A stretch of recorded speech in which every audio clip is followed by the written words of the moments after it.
Okay, so let's say you're asked to find the equation that represents this red line.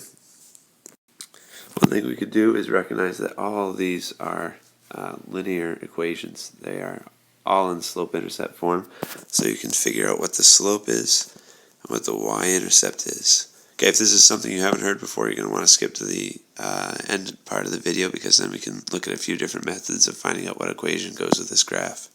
Okay, so looking at the first equation, the slope is always the number that's being multiplied to x.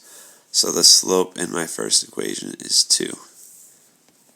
Slope in my second equation, now there's no number there, but if there's no number, we always assume it's a 1. So my slope is a negative 1.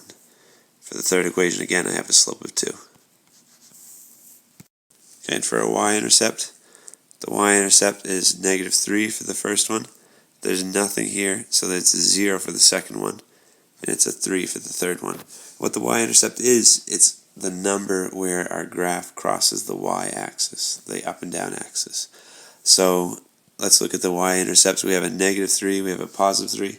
Which one does our graph cross at? And it's because I'm a very bad drawer, but our graph crosses right here at negative 3.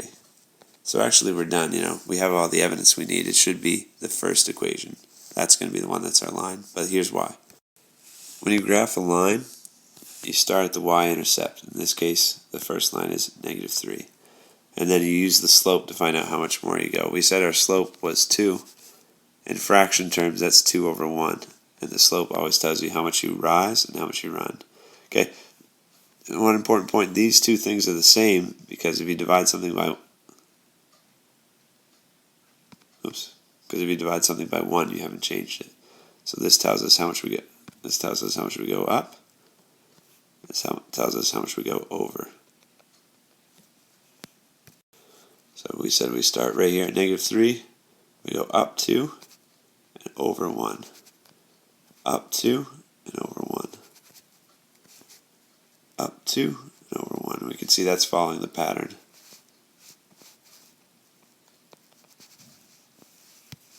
So since our blue dots are landing right on the line, that means this one is the one that we need. Okay, so I said there's another method if you don't know what slope-intercept form is, and you can use this method if it's not even a linear equation. If it's if it's got a funky line to it, you can still use this method. You can just pick any point on your graph, like I have in the red graph. I found that 1, negative 1 is a point. I found that 2, negative 1 is a point in the graph. And you can plug these things into your equation. Okay, you can take these coordinates and plug them in, and it should check out. It should be true if they are part of the line. Okay, so if they are true, you should be able to. Let's look at this first point here. My x-coordinate is 1, and my y-coordinate is negative 1. So I should be able to plug those numbers in. It should turn out to be true. And in this case, does it? Well, we have negative 1, 2 times 1 is 2. This one checks out. Negative 1 does equal negative 1. Okay, so it worked for this point, but check this out. Let's take this point. Let's try plugging in the second equation. Okay, my second equation, my x-coordinate that I'm using in this circle dot is 1, and my y-coordinate is negative 1. Can't forget the negative sign there. Does this one check out?